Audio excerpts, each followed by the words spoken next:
Iran जो कुछ कर रहा है वो पूरी दुनिया के सामने इस्लाम के खिलाफ भी एक साजिश है और मुसलमानों का चेहरा भी गंदा उससे हो रहा है, लबनान को हथियार दे करके, हिजबुल्लाह को हथियार दे करके और हमास को हथियार दे करके। मैं एक इस्लामी स्कॉलर होने के नाते यह बात क्यों नहीं कर रहा हूं कि यहूदी का मरना भी गलत है आतंकवाद से और मुसलमान का मरना भी गलत है। मैं क्यों कहता हूं कि यहूदी ठीक मरा है, उसने फिलिस्तीनी को मारा था, और गजा में जो कुछ हो रहा है वो गलत है। हम डबल स्टैंडर्ड नहीं रख सकते, हमें एक ही स्टैंडर्ड रखना होगा। गजा में भी गलत हो रहा है और इसराइल में भी गलत हो रहा है, और जहां जहां इंसानियत का कत्ल हो रहा है, चाहे वो हिंदू है, मुसलमान है, सिख है, यहूदी है, वो सब इस्लाम के खिलाफ है। और पूरी दुनिया से आतंकवाद को लड़ना होगा, शांति को लाना होगा। यही जिंदगी का हाल है, यही जीने का हाल है। और हमारे मुल्क के प्राइम मिनिस्टर का मात्र एक सूत्र कार्यक्रम यही है कि पूरी दुनिया में मोदी जी ही कार्यक्रम को चलाएंगे शांति के।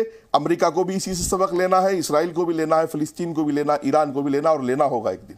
ठीक है, मैं सीधे जाता हूं असगर भाई के पास। असगर भाई, मुफ्ती साहब कह रहे हैं कि ईरान और लेबनान में इजरायलियों के मरने पर जश्न मनाया जा रहा था, आतिशबाजी करी जा रही थी, पटाखे फोड़े जा रहे थे। क्यों? क्या ईरान और लेबनान में सही हुआ था? इजरायलियों के मारे जाने पर जश्न सही था असगर भाई? इस्लामिक था? दीपक भाई, मैं मुफ्ती साहब की बात को आगे बढ़ाते हुए कहता हूं कि इस्लाम यही है कि खमा-खा खून-ज़नी ना हो, जंग ना हो बिना बात के, और नफ़रत पैदा ना हो। मैं ज़ाती तौर पे इन तमाम चीज़ों के ख़िलाफ़ हूँ। कहीं खून-ज़नी हो, कहीं नफ़रत हो, कहीं जंग हो। और इससे पहले भी जब हमारी आपकी बात हुई है तो मैंने यही कहा कि हमें कोई तरीक़ाकार ऐसा निकालना चाहिए कि इस होती हुई जंग को ठंडा किया जाए। ये तमाम दुनिया के लिए नुकसान का सबब है। ये अतीक भाई को समझाइए ना, सिर्फ इतना ही ये नहीं, मोहम्मद अतीक बैठे हुए, इनको समझाइए ना, अतीक साहब को भी दिखाइए, समझाइए ना। बात पूरी देखिए, मैं यही बात कह रहा हूँ। अभी मुफ्ती साहब बोल रहे थे तो आपने कोई बीच में बात नहीं किया, मेरी बात भी पूरी हो जाती है। ये बात सही है। सिर्फ इतना ही नहीं, मुफ्ती साहब ने कहा कि बेकसूरों पे, निहितों पे ना हथियार उठाना चाहिए, ना मासूमों का कत्ल करना चाहिए, ना औरतों पे वार करना चाहिए, ना बूढ़ों पे वार करना चाहिए, ना बीमारों पे वार करना चाहिए। बल्कि इस्लाम ने यह भी कहा कि जिन रास्तों से आप गुजरो, देख कर गुजरो, नन्हे नन्हे हरे भरे पौधों को कुचल कर भी नहीं गुजरना चाहिए। यहाँ तक है इस्लाम। तो इस्लाम की बात अगर हम करें तो इस्लाम हर एंगल से बिल्कुल अपने आप में पीसफुल और बेहतर से बेहतर है। लेकिन हम उसका तस्वीर का दूसरा रुख भी देखें। इसराइल ने कितने लंबे अरसे से देखिए जुल्म उनका चलता आ रहा है। एक सवाल ये है कि देखो, जब जुल्म हदों से बढ़ता है तो मिट जाता है। अब जुल्म के मिटने का ये वक्त आ गया। कितने लाखों, 1,13,000 की तो आपके पास डेटा मौजूद था, जो मासूम बच्चे, नौजवान इसराइलियों ने डिटेन करके रखे थे और मार मार के उनको फेंक रहे थे। इससे पहले औरतों पे जुल्म क्या नहीं किया उन्होंने, और कितने बरसों से जुल्म चला आ रहा था। ये कोई आज की बात नहीं हो रही है कि हमास ने किया। मैंने पहले ही आपको कह दिया कि हम जुल्म के खिलाफ हैं, हम जंग के खिलाफ हैं, खून-ज़नी के खिलाफ हैं, नफरत के खिलाफ हैं। वो हमास ने किया तो उसके भी खिलाफ हैं। अगर वो इसराइल एक लंबे अरसे से कर रहा है तो उनके भी खिलाफ है। अब देखिए, कहते ये है कि हम एक तरफा, हालांकि आज हमारे प्रधानमंत्री जी ने भी कह दिया, आपके और हमारे दोनों के प्रधानमंत्री ने कह दिया, इससे पहले नहीं था तो आप उनकी बात कर रहे थे। आप लोग भी खुल के साफ साफ कहते थे कि इसराइल के साइड खड़े होकर फिलिस्तीन को, हर तरह से फिलिस्तीन को भी आतंकवाद से जोड़ रहे थे। लेकिन आज चूंकि हमारे प्रधानमंत्री ने कहा तो आप भी उनकी आवाज़ में आवाज़ मिला रहे हैं। ये बात अच्छी बात है कि बात कोई भी कहे, बात अगर सच्ची है, अगर बात अच्छी है तो उससे आवाज़ मिलाना चाहिए। शाने से शाना जोड़ के, आवाज़ से आवाज़ मिला के, सर से सर जोड़ के, कदम से कदम आगे बढ़ाना चाहिए। ये बात ठीक है।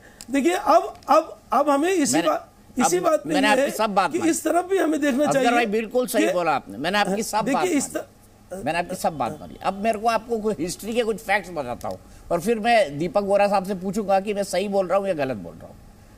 देखिए, हिस्ट्री में क्या है, फिलिस्तीन और इजराइल जब बने तो बड़ा हिस्सा फिलिस्तीन का था। हालांकि ये बात अलग है कि यहूदियों को उन्हीं की धरती से मार के निकाल दिया गया था, जिसके बाद यहूदी पूरी दुनिया भर गए, अमेरिका भी गए, उसके बाद हिटलर ने उन पर अत्याचार किया, फिर उसके बाद यहूदियों ने अपनी जमीन को खरीदा और रिक्लेम किया। बात सुनिए ना असगर भाई, सुनिए ना, मैंने आपको इतनी देर सुना। दीपक भाई सिर्फ सुन लीजिए, अरे सुन तो लीजिए, एक मिनट सुन तो लीजिए मेरी बात। सुन लीजिए ना, आप इतने वकील आदमी हैं, आप समझिए।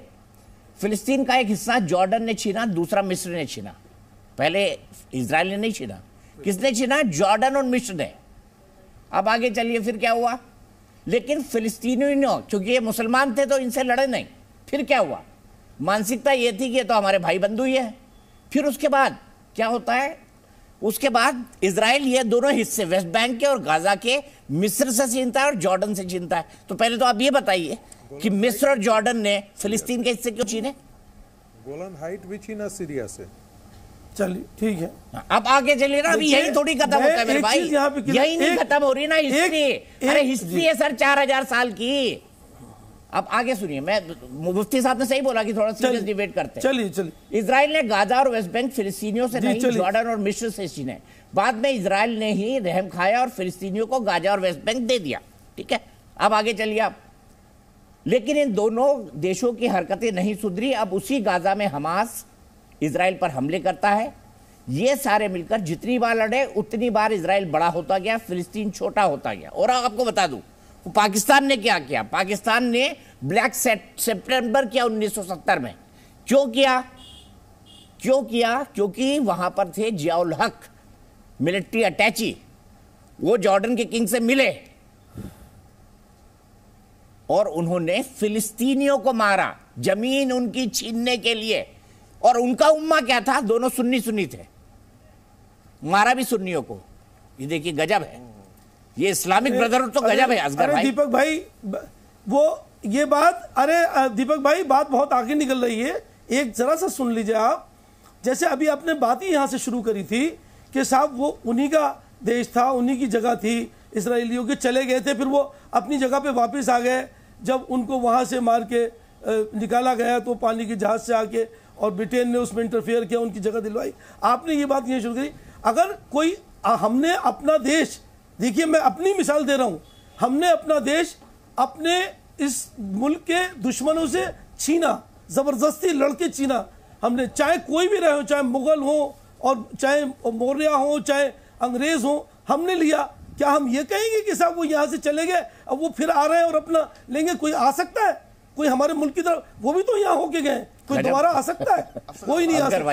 लेकिन सवाल ये है कि फिलिस्तीन में, अरे साहब, अरे सुन लीजिए, बहुत गजब का तरक दिया दीपक भाई, बहुत गजब का तरक दिया इन्होंने। वाह, एक नुक्ते बराबर जगह दी।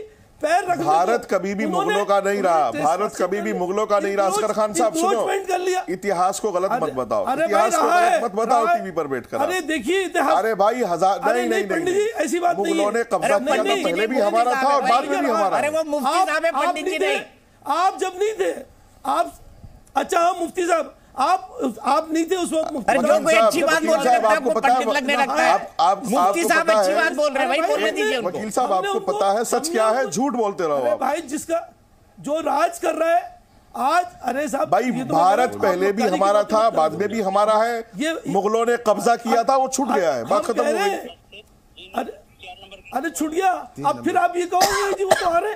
अंग्रेजों की बात करो जिनसे आपने माफी मांगी है, कैसे आएंगे? तलवे चाटे, जिनको सब आप जैसे थोड़ा ही है, आप हमारे जैसे लोग भी हैं, हमारा डीएनए भारतीय है, हमारे जैसे लोग भी हैं, सब आप जैसे नहीं हैं। आप जहाज जोड़ने वाले, आप तलवे चाटने वाले लोग हो, झूठ बोलने वाले। कैसी बात करते हैं असगर भाई? आपका डीएनए भारतीय नहीं है, मौज करो तुम। बिल्कुल साहब, ठीक है, मैं सीधे दीपक वोरा साहब के पास जाता हूँ सीरियस बात पर। मैं संगीत रागी जी, मैंने आपका हाथ देख लिया, आतिकुर भाई भी बाकी है, दीपक वोरा साहब। असगर भाई बहुत लंबी बात कर ली ना आपने, मुफ्ती साहब ने समझा भी दिया। दीपक वोरा साहब, क्या मैंने जो बोला गलत बोला? और क्या इजराइल पहले यहूदियों का ही नहीं था? सर आपकी सबसे पहले तो थैंक यू वेरी मच। मैं जब भी आता हूं ना आपके स्टूडियो में, लगता है अपने स्कूल में आया हूं। आपसे बहुत कुछ सीखने को मिलता है। यू आर द बेस्ट, और ये मैं दिल से कह रहा हूं सर। और फिर आपका चैनल तो बेमिसाल है। आपने बिल्कुल सही कहा है, यहूदियों का था सर। बाइबल में भी लिखा हुआ है, बुक ऑफ जेनेसिस में लिखा हुआ है, एक्सोडस में लिखा हुआ है कि this is the land of the Jews. King Solomon का टेम्पल वहाँ पे बना था। सर मैं एक फ्री मेसन हूँ, हमारे लिए तो बहुत पवित्र जगह है वो बहुत पहले बना था, before the arrival of Islam.